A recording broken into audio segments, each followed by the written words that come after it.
Кече баарыңыздар уктуңуздар, адамдын үрөйүн учурган кабар. Бул Садыр Жапаровдун бирөөлөр айтат моюну кесилиптир деп, бирөөлөр айтат колу кесилиптир деп. Мына ушул аябагандай бир жапайы окуядан кийинки түзүлгөн жагдай боюнча билдирүү жасап коюуга туура келип отурат. Кайрылуу жасап коюуга туура келип отурат. Мен кээ бир учурларда айтчумун, кыргыз мамлекетинде бир улут болуп калыптана элек болсок керек дегендей. Ага ал ойго эмнелер түрткү берип атат. Биринчи кезекте мына ушундай окуялар болсо дагы эл жазуучулары деген, эл акындары деген, Улуттук илимдер академиясы деген, интеллигенция деген, кыргыздын аксакалдары деген, көрөңгөсү бар элдин күзгүсү болуп жүрөбүз деп көкүрөк каккан азаматтардын дың деп үнү чыкпагандыгы болуп атат. Бул кооптуу окуя. Бул кооптуу жагдай.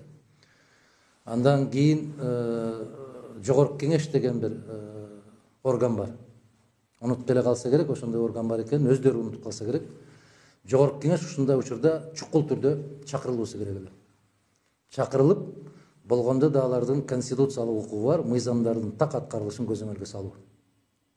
Мына ушул нерсе болбой аткандыгы бизде коом боло электигинен кабар берип атат. Бул алгачкы ушундай бир коомго же болбосо кээ бир инсандарга берилген белги катарында бийлик билгенибизди жасай беребиз, колуңардан эч нерсе келбейт деген мамиле жасагандыгы.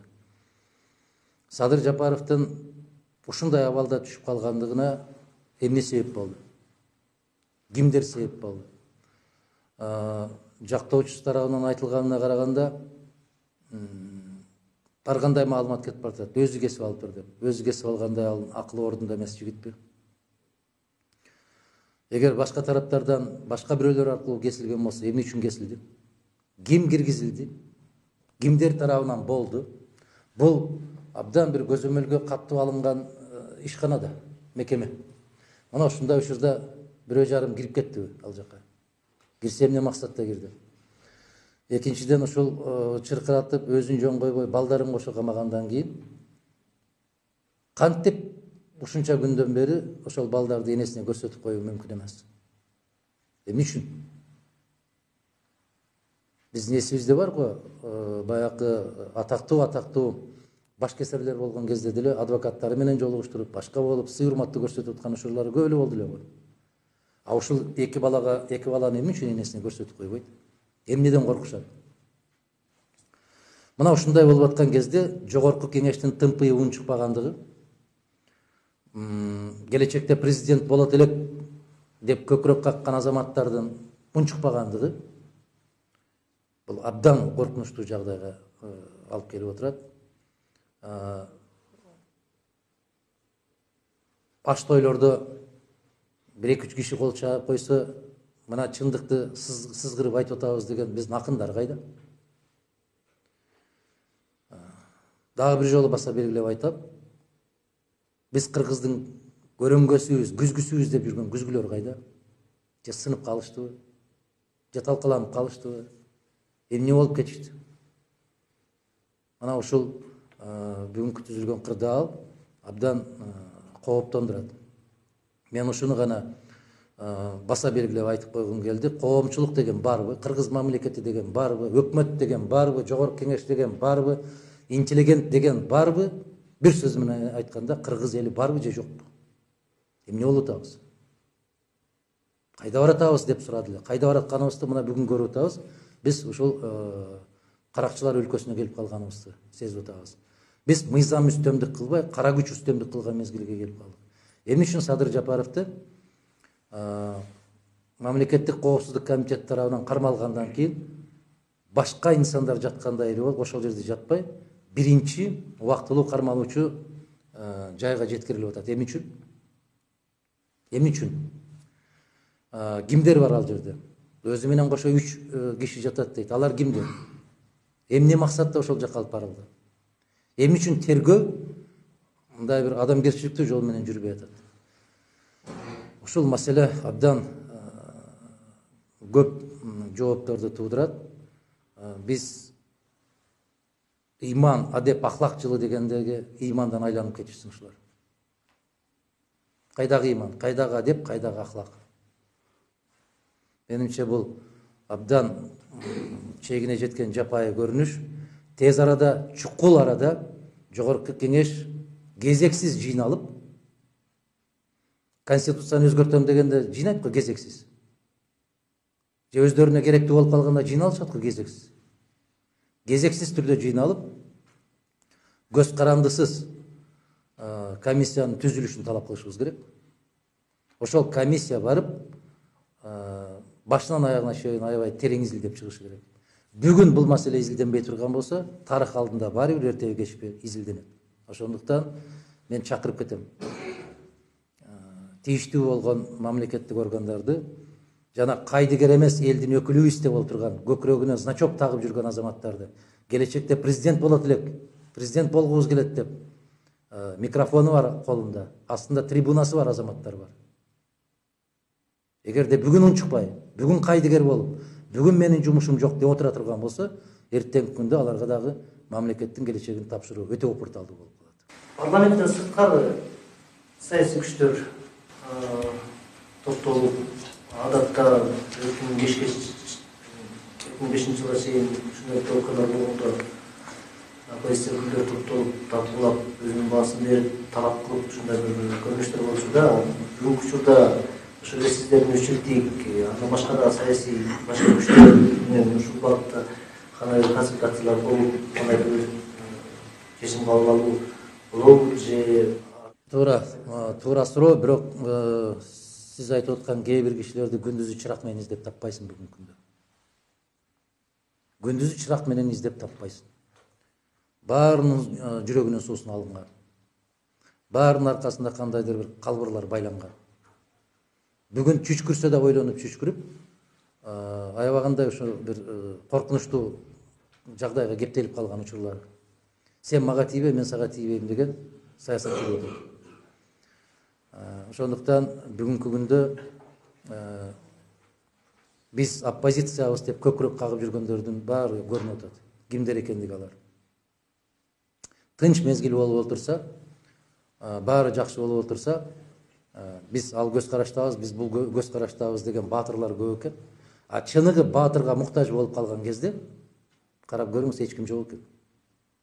Ошондуктан мен айтып келгем, биз Манастын урпагыбыз деп көкүрөк какканыбыз менен бүгүнкү күндө коркок коомдо жашап атканда антип айтканга укугубуз жок деп.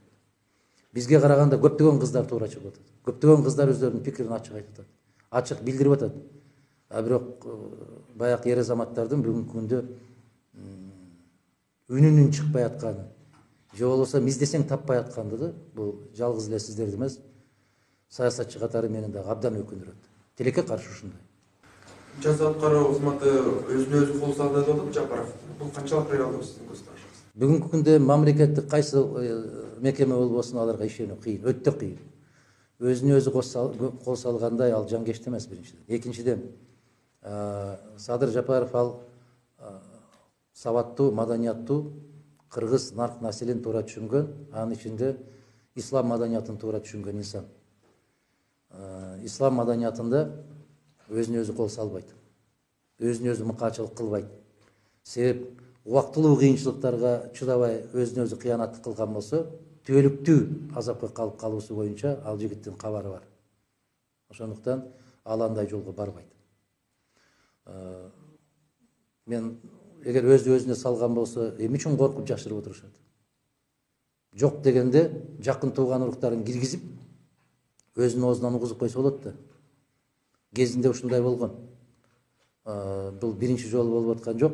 1-2 жолу ушундай окуя болгон. Ар бирин өзүнө шылтап коюп, акырында баягы түбүндө таппай калып атканбыз. Иликтөө, изилдөө жүрбөй токтоп калган ушул. Жана абактан эмнегедир бешөө качып кетип, анан баары куралсыз болгон жагдайда дагы баарынын өлтүрүлгөндүгү эмнеге түрткү бердиле? Ана ошондой түрткүлөр, ошондой бүдөмүк ойлор бүгүнкү күндө сөзсүз түрдө жаралат. Эгер айтып аткандыгы чын болсо, эмне үчүн жубайын киргизбейт?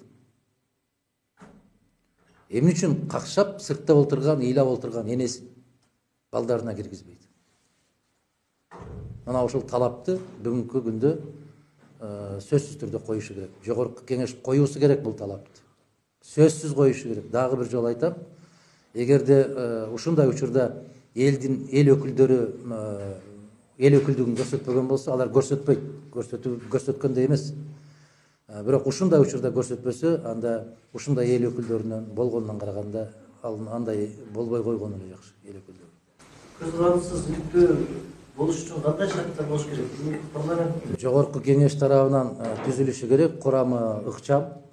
Баягы аттуу баштуу деген азаматтарды мындай коюп эле өз позициясында тура алган азаматтардан куралышы керек. Керекпи кыргыздын аксакалдарынан киргизип коюш керек, кошуп коюш керек ошол жерге.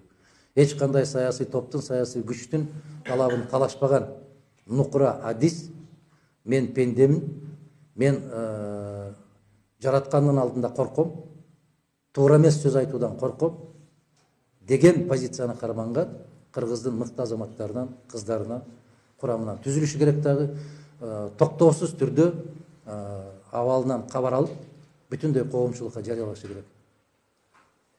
Ансыз абал чыңалгандан чыңалып бара берет, акыры аягы эмне менен бүтөт, аны жалгыз жараткан өзү билет.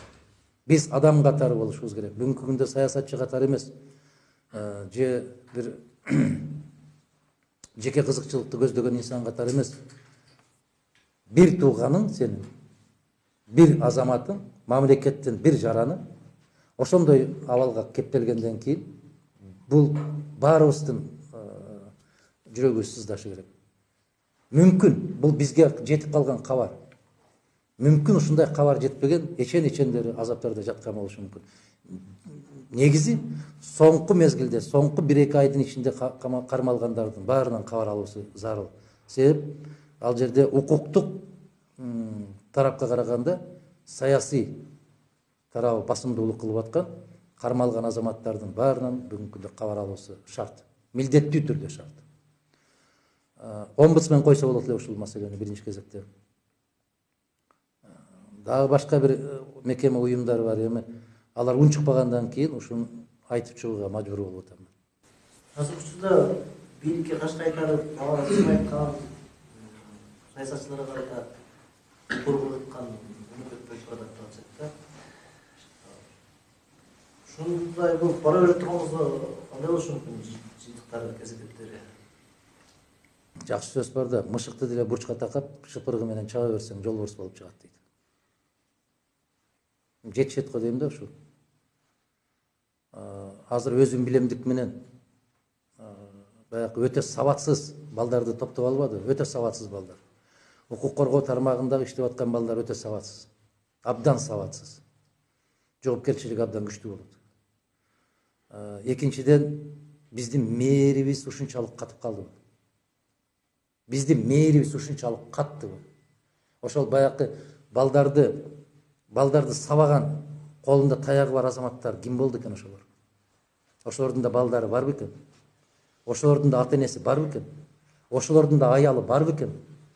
Ошолор да акыретте үмүт кылат болду экен?